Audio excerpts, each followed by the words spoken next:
ومن يؤت الحكمة فقد أوتي خيرا كثيرا, na aliyepewa hikma bila shaka amepewa khairi nyingi.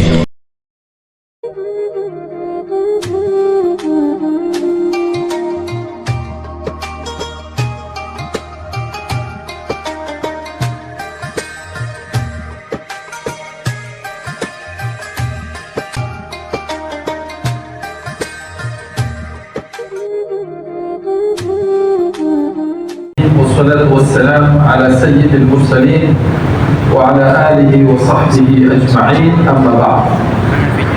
Tuendelea na sehemu ya pili ya darsa ya sira ya Mtume sallallahu alaihi wa alihi wasallam, na tumefikia katika darsa iliyopita ya kuwa Mtume sallallahu alaihi wa alihi wasallam amefika Madina na amepokelewa kwa uzuri na ameshapata na nyumba ametulia. Katika hali hiyo sasa da'wa yataka kuanza, lakini kabla ya kuizungumzia da'wa itakapoanza katika Madina, ni muhimu tuelewe mji wa Madina uko namna gani, na hili ni muhimu kwa mtu yote anayetaka kufanya da'wa. Uelewe hali ya pale mahali, upasome, usijiingize tu ukaja ukagongana na mambo badala ya kulingania ikawa ni mambo yataharibika. Hii dini ya ilmu, ni dini. Ukifanya da'wa ufanye da'wa ala bayyina, mambo ya wazi, ndipo sasa ukitembea wajua watembea namna gani. Kwa hiyo Madina tukiangalia tutaiona awalan umekuja watu wageni ambao kwamba ni muhajirun kutoka Maka. Kuna ugeni umeingia, na hawa wageni kuna aina mbili. Wengi wao katika hawa muhajirun walioingia Madina walikuwa ni a'izza kulikuwa Maka, ni watu watukufu, kina Sayyidina Umar, Sayyidina Uthman, kina Abdurrahman bin Auf. Hawa walikuwa ni watu wakubwa ndani ya mji wa Maka, lakini wamefika katika Madina, wametoka kwenye a'izza, wamekuwa ni ghuraba, wamekuwa ni wageni. Mji si wao, hawana ardhi, hawana mahali. Kwa hiyo hili ni la kwanza muhimu, tuelewe kuna ugeni katika mji wa Madina, na wageni hao wingi wao waliokuja, wamekuja kwao walikuwa ni watu watukufu. Jambo la pili, katika mji wa Madina hawa wageni waliokuja hawafit na Madina, yani watu wa Maka walikuwa hawalekei kuishi Madina. Kwa sababu gani? Watu wa Maka ni tujari, ni wafanya biashara, anunue hiki auze hiki, namna hiyo. Wageni waje kwa sababu ya Kaaba, kwa sababu ya hija. Lakini watu wa Madina walikuwa ni wakulima. Hawa ni watu wa jembe na ardhi, tofauti kabisa. Sasa wewe mfanya biashara ukitoka kwa kupeleka mahali kwa ukulima, ataanza wapi? Atalima vipi? Ataelewa nini? Ikawa nayo hii ni shida nyingine ya kuwa masala ya kujimudi kimaisha, huku environment si kama ile waliokuwa nayo wakiishi nayo katika mji wa Maka. La tatu ambalo kwamba lililojitokeza ni kuwa ule ukulima wa Madina tayari umeanza kuwa na shida, watu wamekuwa ni wengi na ukulima bado haujapanuka, kwa sababu masala ya hijra hayakuchukua muda mrefu ili watu wajipange kimashamba. Watu wa Maka walikuwa hawategemei chakula cha kutoka Madina peke yake, kulikuwa kuna zile rihla za shitai wa saif, ukija kutoka Sham vyakula. Kwa hiyo ikawa tayari katika soko la Madina vyakula vimeanza kuwa na taabu. Lingine lilokuwa Madina ya kuwa wanawake wa Madina ni wanawake wa ukulima. wanaishi na waume zao, na mara nyingi utakuta hata mashambani wanawake na wanaume wote wanasaidiana katika masuala ya kulima. Katika biashara si rahisi wanawake na wanaume kusaidiana, ni mwanamume tu. Mwanamke anakuwa ni housewife, amekaa nyumbani asubiri bwana alete chakula, aangalie watoto, asafishe nyumba huko, basi anakuwa ni mwanamke wa kinyumbani. Na hii ni tofauti. Wajua, ukiwa wewe na mwanamke nyote mwafanya jambo, basi ujue daima kuna kujadiliana, kuna kupelekana. Hakuna huyu mkubwa na huyu mdogo, mara nyingi wale kama wako sawa, huyu ashika jembe na ujembe, waende warudi, wapakane time. Lakini wafanya biashara, yule mwanamume huwa ni simba, ni mwenye kusikizwa, ni mwenye kupeleka, mwenye kutoa amri, yaani yeye ndio ni kiongozi wa ile nyumba.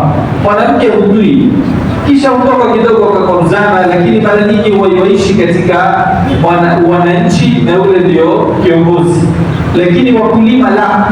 Na ndio maana utakuta Mtume sallallahu alaihi wasallam alipokuwa Madina, wanawake wa Kiansar, hata Mtume akawasifu hawa wanawake wa Kiansar ni watu wanapenda kuuliza sana, na walikuwa wakiuliza maswali kadhaa. Watu wanawake wa Maka walikuwa hawako hivyo kwa sababu ya mazingira. Kwa hiyo tayari hapa kutakuwa na changamoto ya kisocial relation, uhusiano wa kimujtama.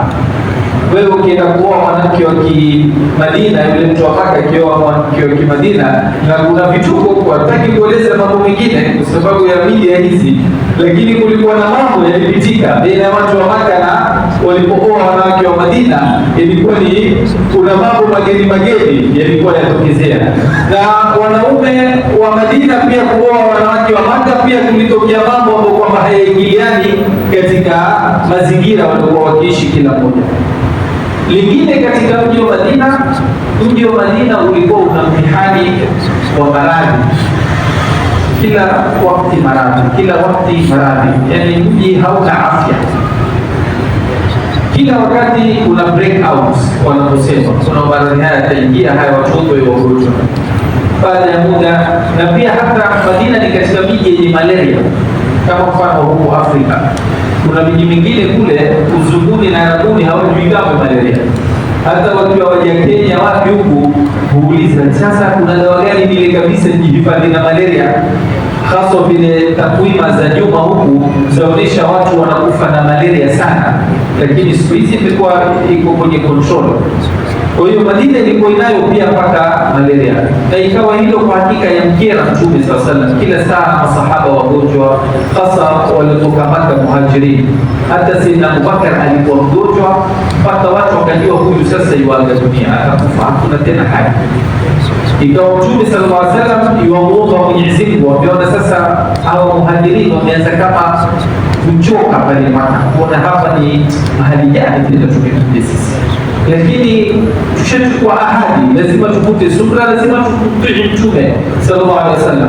Ikawa Mtume sallallahu alaihi wasallam akiomba dua akisema, Allahumma habib ilaina almadina kama habbabta ilaina Makkah, ewe Mola tufanye na sisi, tupendezeshe sisi pia hii Madina kama vile ulivyotupendezesha kuipenda Maka. Ewe Mola, ipatie hii Madina afya, na haya maradhi yaliyoko Madina ya Rabbi yatoe nje ya Madina. Yani mpaka kawa Mtume sallam awasikitikia masahaba akiomba yale maradhi yaondolewe, na Mola subhanahu wa ta'ala akajibu dua yake. Maradhi yaliondoka ndani ya Madina. Kuna upepo ulikuja fulani, Mwenyezi Mungu alimjalia, basi kisha Madina ikabadilika, ikawa haina tena hizo breakout za maradhi yenye kuingia kila mtu na kwa wagonjwa. Tukirudi kwa Maansar na wao walikuwa bado wana ile shida ya Aus na Khazraj. Kuna mgongano, hawa na hawa hawaelewani, kila mmoja anataka kuchukua utawala. Na Mtume sallallahu alaihi wasallam kwa ndani ya Madina ikatengeneza grupu lingine lipya pale Madina wanaoitwa munafiqun. Kuna Aus, kuna Khazraj, na sasa kuna nani? Kuna munafiqun. Ona tarkiba hiyo ya mujtama. Ndio maana ni muhimu kuelewa mahali kuko namna gani, ndio utajua ile dawa utakapoipeleka. Na munafiqun alikuwa wana kiongozi wao anaitwa Abdullah ibn Ubayya bin Salul. Huyu alikuwa ile siku mtume yuingia Madina, ndio tarehe ilikuwa watu wa Madina wamekubaliana nyuma, huyu tutekelezeni mfalme wa Madina na mfalme wetu awe ni huyo Abdullah. Ndio kufanywa sherehe sasa ya kukabidhiwa ule ufalme. Sasa ile kuingia mtume hiyo siku, watu wote wakakimbia kwenda kumpokea mtume na kufurahikia mtume sallallahu alaihi wasallam. Hilo likamuuma sana ndani ya moyo wake, na hiyo sherehe haikuwa tena, ikawa nyoyo za watu wa Madina zimemlekea mtume sallallahu alaihi wa alihi wasallam. Na huyu kwa unafiki wake, na wanafiki mwajua, kila mmoja anajua ule mnafiki alio karibu na yeye, wamejaa, wanatabu sana sana, tena hata shekhe anasema sana. Huyu Abdullah bin Ubayy bin Salul alikuwa akiona watu wamekusanyika kwa mtume, basi naye akienda mpaka pale, kisha naye akikaa kwa ubavu hivi kama mnyenyekevu. Huyu mtu mkubwa watakana mheshimu huyu, hawa ni watu ambao wenye kutukuzwa. Kisha huko akiondoka kikana wenzake, sasa tutafanya vipi tumalize huyu Muhammad? Hapa ametuharibia mji wetu, wana uso mbili, hawana uso mmoja. Huu ndio ni unafiki. Kwa hiyo huyu ajitokeza munafiki, akikuona wewe ajifanya mzuri, akuheshimu, akupandisha juu ya kitu. Ukisha kuachana naye atakutukana, akuapize na akupangie namna atakapokuangusha. Hana uso mmoja, hana ukweli katika muamala wake. Vile vile isitoshe, katika Madina kuna Mayahudi. Ona sasa mchanganyiko, kuna na Mayahudi ambao kwamba ni wasumbufu, walikuwa wameshika biashara. Watu wa Madina ni watu wa ukulima, lakini Mayahudi na Manasara walikuwa baadhi yao ni wakulima na baadhi yao ni wafanya biashara katika Madina, bali biashara iko kwenye control ya Mayahudi wakati huo katika mji wa Madina. Kwa hiyo tuna Muhajirin, tuna Ansar, tuna na Munafiqin na tuna Mayahudi. Unaona mchanganyiko wote huo ulikuwa huko ndani ya Madina. Sasa Mtume sallallahu alaihi wasallam katika hali kama hii, kitu cha kwanza alichoanza kukifanya baada ya kutulia, kujenga msikiti. Akashawishi Ansar tuanze kujenga msikiti. Mtume sallallahu alaihi wasallam hakuanza kujenga madrasa ambapo ilmu sisi ni umma wa nini? Iqra bismi rabbika alladhi khalaq.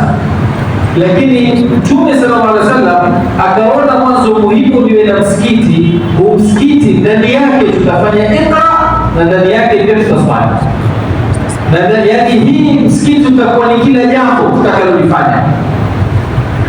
Na mpaka sasa kwa Waislamu, kitu pekee ambacho kwamba kimevunja ubaguzi wa tabaka, ubaguzi wa ukabila, ubaguzi wa hawa ni madhaifu, hawa ni masharifu, hawa ni wadogo, hawa ni wakubwa, hawa ni kadhaa.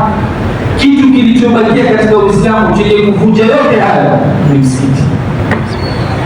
Hakuna mahali pa matajiri wala mahali pa maskini wala mahali pa mashehe. Hata huyo shehe pia utakuta akija amechelewa kuswali sofu ya 3 na sofu ya 4. Uwe hata kama ni nani hapa msikitini, watu wote wako sawa. Ni imamu pekee yake ataingia hapa mbele.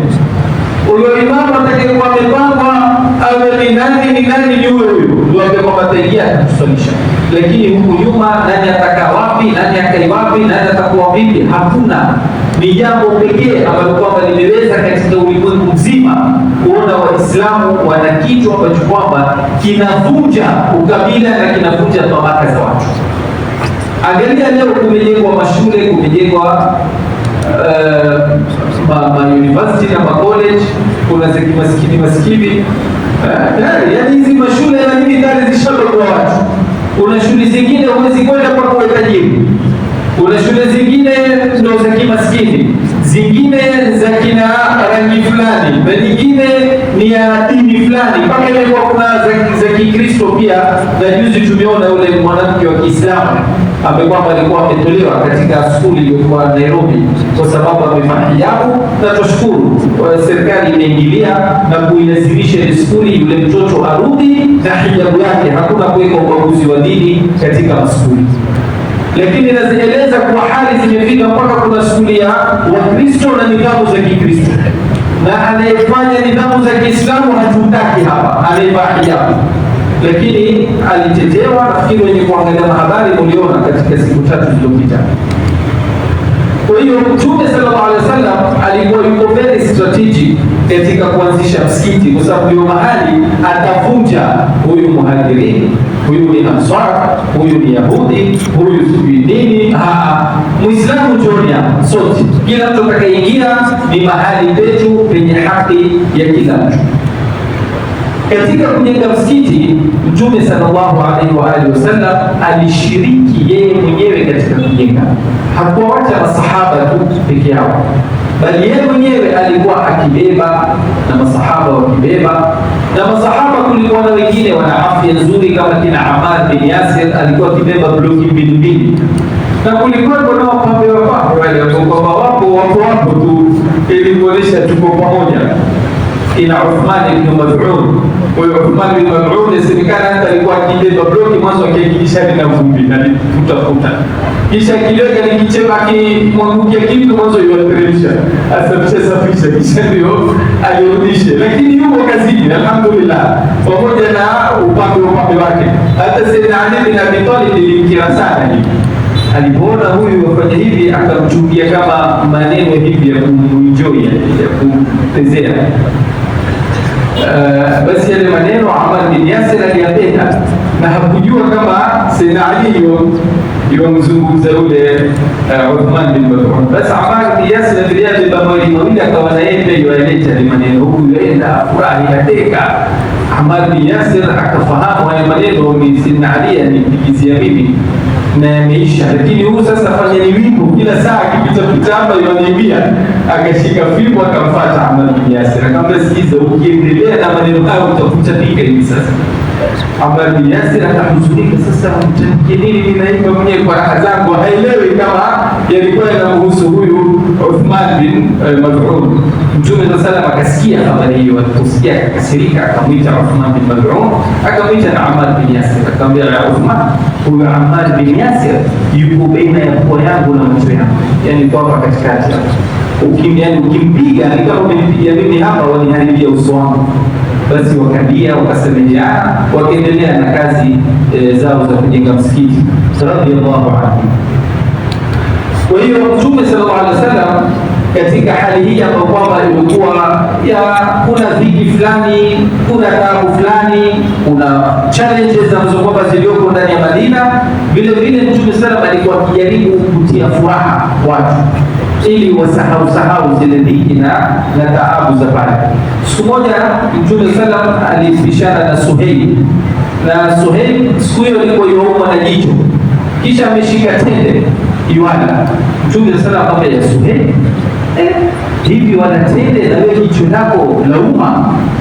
Suhail naye alikuwa na akili nzuri, akaelewa Mtume sallallahu amemfanyia dhihaka. Sasa kula tende na jicho kwani ni meno? Unajua kama wa mwanajino utamwambia wewe wa mwanajino na tende wewe vipi? Lakini Mtume alikuwa yofanya dhihaka na yeye, vipi wala tende na wewe mwana na jicho? Kama mtu alikuwa shamsema kweli sasa tafanya vipi? Kwa sababu hajielewi, lakini huyu alikuwa yojielewa.